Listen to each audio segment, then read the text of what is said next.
Assalamualaikum warahmatullahi wabarakatuh. Perkenalkan, nama saya Ahmad. Nah, di sini saya akan menjelaskan sedikit tentang metode etnografi. Metode etnografi merupakan salah satu metode riset sosial yang muncul di era internet. Meskipun dapat dikatakan sebagai metode riset digital, etnografi bukan metode riset yang sama sekali baru, melainkan adaptasi dari metode etnografi yang diterapkan dalam konteks digital. Nah, istilah etnografi digunakan pertama kali dalam riset sosial oleh Robert Kozinet.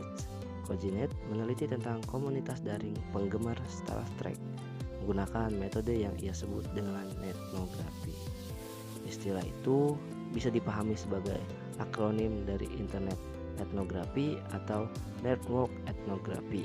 Bagi Kozinet, kedua asal-usul akronim itu tidak perlu dipersoalkan jika kita memahami bahwa masyarakat di era internet adalah masyarakat jejaring atau network.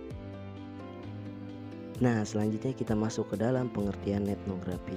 Sebelum itu, pertama-tama kita harus memahami apa itu etnografi. Karena etnografi memiliki prinsip dasar yang sama. Hanya saja konteks risetnya adalah riset digital. Jika etnografi merupakan metode yang relevan untuk mengeksplorasi kelompok atau komunitas kultural dan makna kultural dari suatu komunitas, maka etnografi juga demikian. Metode etno relevan diterapkan untuk mengeksplorasi makna kultural komunitas online. Ada dua kata kunci yang perlu dipahami di sini, yaitu kultur dan komunitas.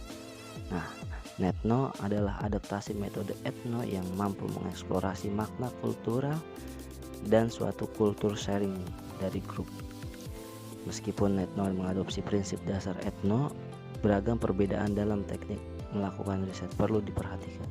Misalnya, setting penelitian etno dipahami dengan turun ke lapangan, di mana peneliti melakukan field work. Nah, etno tidak selalu memerlukan field work, tetapi yang dilakukan adalah online field work. Bahkan dalam beberapa contoh riset, etno bisa dilakukan sepenuhnya di depan layar smartphone ataupun komputer. Nah, saya berikan contoh atau ilustrasi penelitian menggunakan etnografi. Misalnya, kamu tertarik pada persoalan gender yang kamu temukan di komunitas jalan-jalan di grup Facebook.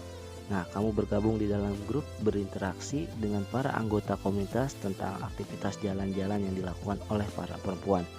Intensitas berinteraksi membuat kamu menemukan hal yang menarik. Misalnya, suatu identitas gender female traveler. Beberapa anggota grup itu mengidentifikasi dirinya sebagai female traveler dan membangga menyandang identitas itu untuk tulis di deskripsi profilnya. Nah, lalu penelitian kamu berangkat dari rasa penasaran mengapa traveler perempuan sangat konsen pada identitas female traveler.